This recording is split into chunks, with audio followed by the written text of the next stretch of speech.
Episode की शुरुआत में हमें एक जंगल का सीन दिखाया जाता है जहाँ पे एक लड़की होती है, वो कुछ रॉयल गार्ड से बच के भाग रही होती है। वहीं दूसरी तरफ वो रॉयल गार्ड होते हैं, वो एक जगह पे रुक जाते हैं क्योंकि उनका एक साथी बोलता है कि अंदर जाना खतरे से खाली नहीं है, क्योंकि वहाँ पे रहता है एक डीमन लॉर्ड जो इंसानों को बिल्कुल पसंद नहीं करता है। तभी एक और सिपाही होता है, वो बाहर से आता है, वो बोलता है कि सर मैंने इन्फॉर्मेशन कलेक्ट की कि पासी के गाँव से वो लड़की गुजरी, और ये सुनते ही वो गार्ड होते हैं वो उस बंदे के साथ भाग जाते हैं। और वो लड़की तो एग्जैक्ट उनके पीछे छुपी होती है। सिपाहियों के वहाँ से जाने के बाद वो लड़की भी वहाँ से भाग जाती है और वो बोलने लगती है कि नटालिया मुझे माफ करना कि मैं तुम्हें कुछ बिना बताए यहाँ पे भाग आई। और ये सब बोलते बोलते ही वो अचानक से एक पत्थर से नीचे गिर जाती है और तुरंत ही बेहोश हो जाती है। सीन में नेक्स्ट मॉर्निंग का दिखाया जाता है जहाँ पे हमारा मेन कैरेक्टर जिसका नाम होता है कॉम्फर्ट एलन होता है, वो न्यूज़पेपर पढ़ रहा होता है। न्यूज़पेपर में एक रिपोर्ट आई होती है कि एक लड़की होती है वो गुमशुदा है। इतनी ही देर में जंगल से कुछ अजीबोगरीब हलचल होने लगती है और ये चेक करने के लिए एलन जंगल में निकल पड़ता है। वो जंगल के अंदर जाके देखता है कि एक मॉन्स्टर होते हैं, वो काफी ज्यादा खड़े होते हैं जगह पे। वो जैसे ही पास जाके देखता है तो उसे पता चलता है कि लड़की वहाँ पे बेहोश पड़ी, और वो कुछ बिना सोचे समझे उस लड़की को गोद में उठा लेता है और वो बोलता है शायद ये लड़की भागते भागते अचानक से नीचे गिर गई होगी और इसकी वजह होगी जैसे कि ये बंदा पीछे छुपा है, और वो अचानक से उस बंदे के पीछे चला जाता है। नाइट होता है, वो एलन के ऊपर अटैक कर देता है, बट एलन उससे तुरंत बच के फिर से पीछे चला जाता है कि वो यहाँ पे इल्यूजनरी मैजिक इस्तेमाल कर रहा होता है। एलन होता है वो सिपाही के कंधे पे एक मार्क देखता है जो कि एक रॉयल गार्ड का होता है, क्योंकि स्पेशली न्यूरेस किंगडम का होता है जो कि रॉयल फैमिली के लिए काम करते हैं। एलन बोलता है कि आखिरकार एक रॉयल गार्ड की यहाँ पे क्या जरूरत है, और वो सिपाही होता है वो अपने साथियों को बुला लेता है। सारे लोग होते हैं वो एलन को घेर के खड़े हो जाते हैं। वो सोल्जर बोलता है इस लड़की को हमारे हवाले कर दो क्योंकि ये हमारे नेशन की काफी ज्यादा बड़ी क्रिमिनल है, और अगर तुम ऐसा कर देते हो तो हम तुम्हें जिंदा छोड़ देंगे। एलन बोलता है कि अपनी रहमदिली है वो अपने पास ही रखो।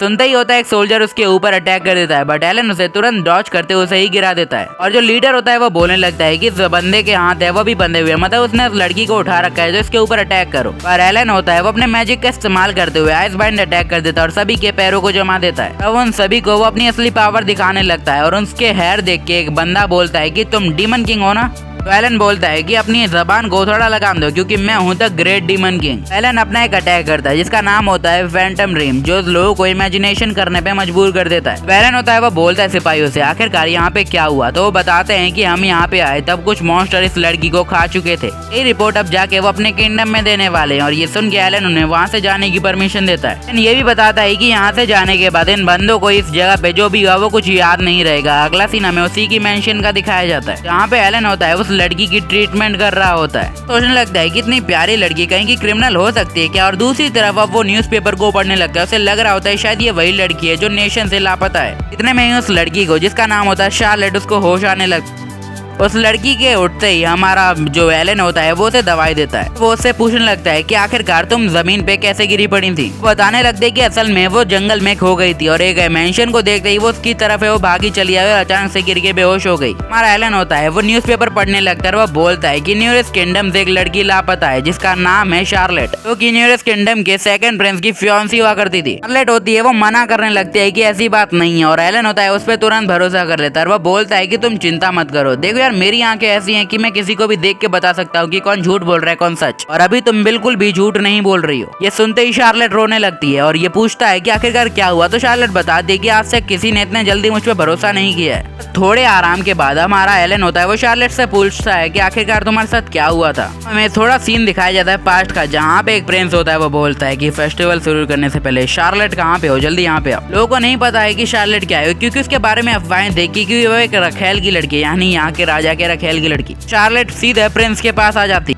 अब जो प्रिंस होता है वो बिना कोई टाइम बर्बाद किए सीधा होता है एक पर्चा खोलता है और वो बोलता है कि शार्लेट मैं तुम्हें देशद्रोह के नियम के अंदर है वो कैद करता हूँ। शार्लेट को समझ नहीं आता कि आखिरकार क्या हो रहा है, और ऊपर से वो प्रिंस उसके साथ अपनी एंगेजमेंट भी तोड़ देता है और उसे जेल के अंदर कैद करवा देता है, और वो प्रिजन में सिर्फ रोते रोते अपने दिन गुजार रही होती है। सीन होता है प्रेजेंट का जहाँ पे एलन बोलता है कि लगता है इसे बताने की कोशिश की गई है, शायद वो प्रिंस है वो इससे शादी करना ही नहीं चाह रहा होता है क्योंकि इसके बारे में काफी रूमर्स थे। दूसरा ऑप्शन ये है कि शायद वो किसी और लौंडिया के चक्कर में हो। मैं शार्लेट बोलती है कि आपने मेरी मदद की उसकी मैं बहुत शुक्रगुजार हूँ, बट मैं आपके ऊपर बोझ नहीं बन सकती। एलन होता है वो सख्ती की मूर्त, वो बोलता है कि तुम्हें साफ सफाई करनी आती है। तो देखो यार मुझे सफाई में इतनी ही नॉलेज है जितनी लोगों को पढ़ाई में होती है। वो सीधे सीधे उसे भी कह देता है कि मैं चाहता हूँ कि तुम यहाँ पे काम करो। बोलता है कि इंसान को जीने के लिए क्या चाहिए, 3 टाइम का खाना और रहने के लिए घर, वो मैं तुम्हें दूंगा ना। शार्लेट बोलती है कि आखिरकार तुम मेरे बारे में कुछ सुन रहे हो। बोलती है कि मैं अभी एक क्रिमिनल हूँ, जिसके साथ तुम भी रहोगे तो तुम भी फंसोगे। एलन अपने मन में बोलता है कि जंगल को तो मैंने क्लियर कर दिया और कुछ टाइम तक जंगल में कोई खतरा भी नहीं है। एलन शार्लेट से बोलता है कि मैं भी यार तुम्हारी तरह धोखा खाया हुआ बंदा हूँ। एलन उसे बताता है कि उसका नाम एलन क्रॉफोर्ड है।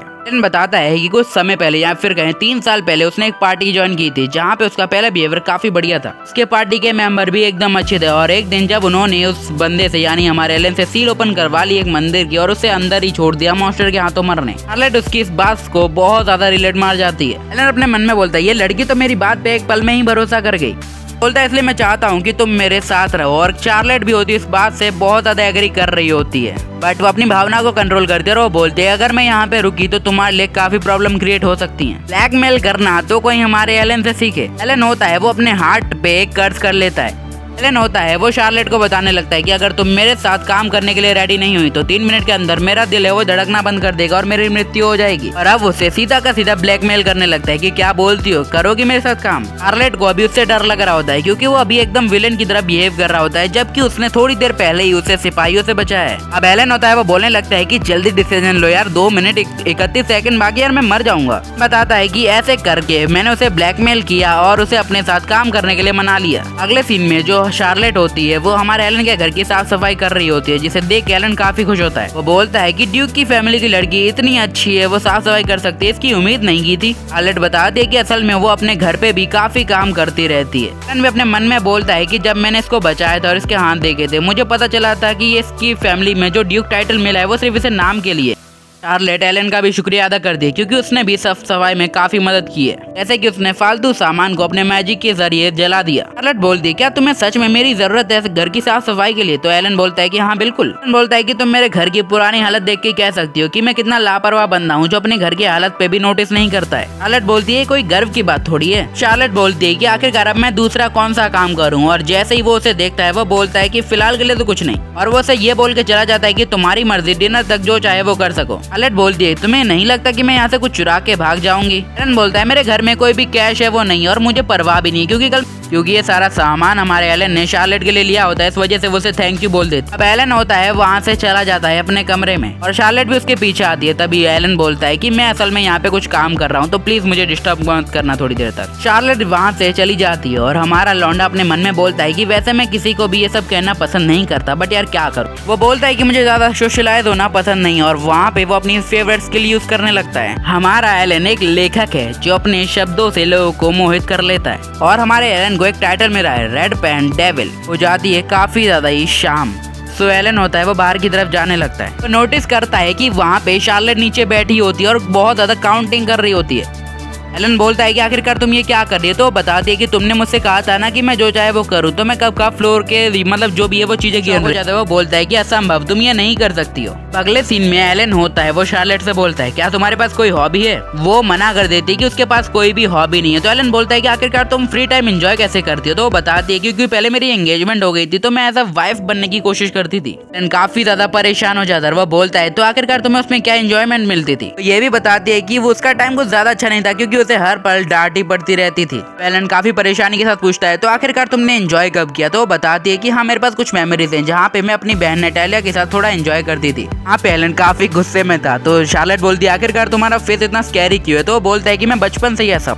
एलन होता है वो बचपन से ही मैजिक में काफी बढ़िया है, और जहाँ पे वो पढ़ने जाता था अकेडमी में, वो क्वेश्चन पूछ के टीचर की फाड़ के रख देता था। एलन से बढ़िया कोई साइंटिस्ट भी नहीं है जो धमाके पे धमाके कर देता है। और ये भी बताता है कि शार्लेट के पास कोई मेमोरी ही नहीं है जिसे वो एक्सप्लेन कर सके। तो अब एलन डिसाइड करता है कि वो उसे दुनिया की सबसे ज्यादा बड़ी हॉबी देगा। वो उसे क्रैश कोर्स देने वाला है नॉटी थिंग्स के बारे में। सीन होता है रात का जहाँ पे हमारा लौंडा होता है वो मार्केट से कुछ सामान लाया होता है। शार्लेट बोलती है कि तुमने कहा था कि तुम्हारे घर में इतने पैसे नहीं है। तो वो बोलता है कि मैंने अपने थोड़े मैजिक इक्विपमेंट है वो बेच दिए थोड़े काम के लिए। बोलता है तुम्हें तो याद ही होगा कि मैंने तुमसे कहा था कि मैं तुम्हें नॉटी चीजों के बारे में क्रैश कोर्स दूंगा। शार्लेट बोलती है कि तुम्हारा नॉटी से क्या मतलब है? बोलता है वो एक ऐसी चीज होती है जिसे फील करने के बाद इंसान नहीं रहता है। एलन ये भी बोलने लगता है कि जहाँ तक मैं सोच सकता हूँ तो तुमने ड्यूक की फैमिली के सामने कभी कुछ बोला भी नहीं होगा। तो वो बोलती है कि हाँ क्योंकि मुझे डर लगता है। एलन होता है वो बोलता है कि चलो मैं तुम्हें कुछ नॉटी चीजें सिखाता हूँ। शार्लेट बोलती है कि प्लीज ऐसा फेस मत बनाओ जो कि काफी स्कैरी लगे, और मुझे गंदी चीजें सीखने में कोई इंटरेस्ट भी नहीं है। बोलता है कि मैं तुम्हारे साथ कुछ भी इनलीगल नहीं करने वाला हूँ, जो भी होगा एकदम अच्छा होगा। तब शार्लेट बोलती है कि आखिरकार मुझे कौन सी नोटी थिंग करनी है। तो वो बोलता है कि ज्यादा कुछ खास नहीं और उसके सामने काफी खाने के आइटम रख देता है। वो बोलता है कि आज के डिनर में तुम ये सब खाने वाली हो, ये है तुम्हारी पहली नोटी थिंग।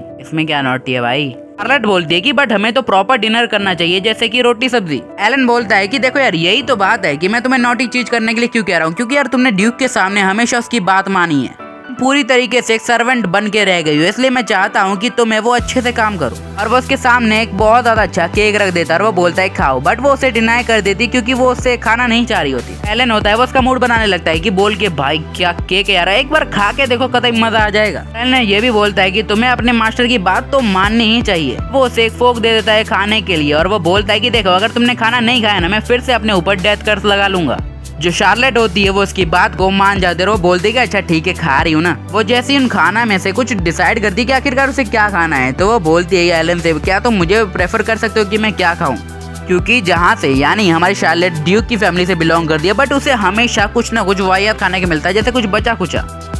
पर आज जो भी कुछ यहाँ पे मौजूद है वो सिर्फ और सिर्फ शार्लेट के लिए, जिसे देख के शार्लेट काफी हैरानी में होती है। शार्लेट ये भी पूछती है कि आखिरकार तुम ये सब क्यों कर रहे हो, तो वो बोलता है कि तुम्हें थोड़ा खुशी रखने के लिए। यार खुशी यार बहुत अच्छी चीज है। और अब वो उसे ये भी बोल देता है कि चलो बेटा खाना शुरू कर दो। एक बाइट के बाद ही हमारा एलन बोलता है कि आखिरकार ये कैसा है, तो वो बोलती है डिलीशियस, और इतने कहते ही वो रोने लगती है और ये देख के एलन भी हैरान हो जाता है। एलन बोलता है क्या इसका स्वाद खराब है, तो वो बोलती है असल में ऐसी बात नहीं है, जिंदगी में पहली बार किसी ने मेरे साथ इतना अच्छा बिहेव किया है। सीधा सीधा कहा जाए तो वो हमेशा से अकेली रही है, उसे अकेलापन ही है वो पसंद आने लगा था, जैसे कि उसे हैप्पीनेस की कोई अलाउनेस ही नहीं है। एलन बोलता है कि अगर तुम्हें ये लगता है कि ये तुम्हारी आजादी की शुरुआत है तो तुम एकदम सही हो। ये भी बोलता है कि अब मैं तुम्हें वो सब सिखाऊंगा जो एक इंसान के लिए जानना अति महत्वपूर्ण होता है। अब तुम दुनिया की वो हर खुशी है वो एक्सपीरियंस करने वाली हो जो तुमने आज तक नहीं की है, बट कंडीशन ये है कि जब तक तुम मेरे साथ रहोगी मैं तुम्हें हमेशा कुछ न कुछ नोटी सिखाऊंगा। थोड़े से हंसी मजाक के साथ ये एपिसोड यहीं पे खत्म होता है। मिलता हूँ तुमसे अगले किसी एपिसोड में, तब तक के लिए सायोनारा और बाय बाय। और इसका अगला एपिसोड एक हफ्ते बाद आएगा क्योंकि ये एक ऑनगोइंग एनीमे।